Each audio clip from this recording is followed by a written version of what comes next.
अस्सलाम वालेकुम, मैं हूं आपका अपना स्टॉल्चर मोहम्मद सतार बकर। साल 2023 का दूसरा और साल 2023 का पहला कमरी ग्रहण 5 मई को लगेगा। ग्रहण की इब्तदा 20:14 और 8 जबकि इंतहाई नुक्ता रूज रात 22:22 और 55 और ख़ात्मा ग्रहण 5-6 मई रात 12:31 और 40 पर होगा। ये ग्रहण 5 और 6 मई की दरमियानी शब को लगने वाला ग्रहण बुर्ज मिज़ान के 20.41 दर्जात पर लगेगा। ग्रहण का कुल दौरानिया 4 घंटे 17 मिनट का होगा।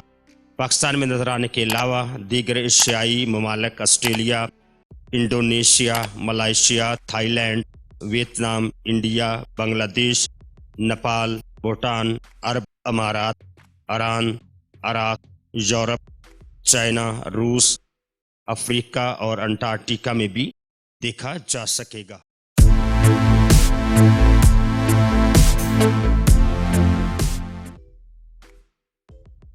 हुक्माए इल्मी नजूम चांद और सूरज ग्रहण में अपने तजर्बे बयान करते हैं कि ग्रहण का एक खास असर अहले आलम पर होता है, जिसके बाज़ असरात नुमायां होती हैं।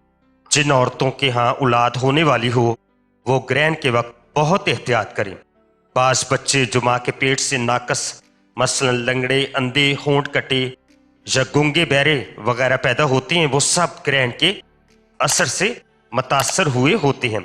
आम औरतें ग्रहण के असरात से वाकिफ नहीं होती।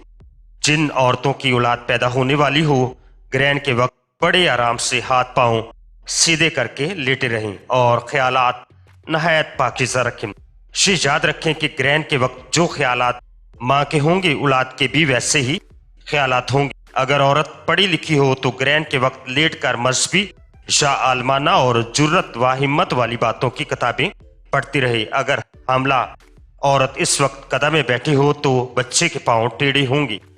अगर आंखें बंद करके लेटेगी तो बच्चे की आंखों में नूर कम होगा। अलावा हामला के और लोगों को चाहिए कि वो इबादत इस्तग़फ़ार में मशगूल रहें।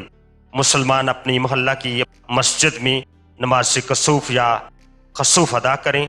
बाजमात नमाज हो, इसमें खुतबा नहीं होता।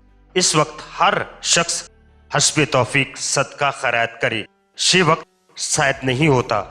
इस वक्त की तासीर बड़ी ताकत रखती है।